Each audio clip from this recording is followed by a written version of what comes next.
আমার পায়েস রেডি। খুব সুন্দর হয়েছে, দেখলেই বোঝা যাচ্ছে ঘন পায়েস হয়েছে।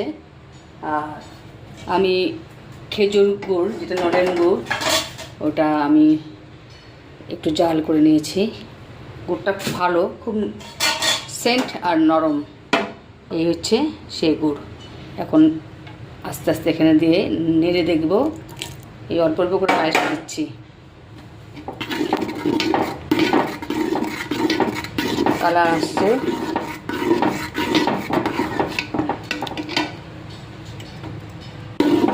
আবার একটু দেব।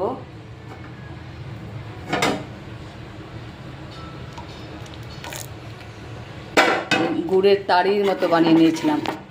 গুড়টাকে জাল করে, গুড় যতটা জাল করা হয় ততটা সেন্টেড হয়। কাঁচা গুড় আমি কখনোই দিই না। গুড়টাকে সবসময় পায়েসে আমি জাল করে দিই। আর গ্যাসের যেটা উনুন, সেটা আমি অফ করে নিভিয়ে তারপর আস্তে আস্তে পায়েসে ঢালি। তাহলে আর দুধটা ফেটে যাওয়ার সম্ভাবনা থাকে না। এই দেখো, অনেকটা কালার হয়ে এসেছে।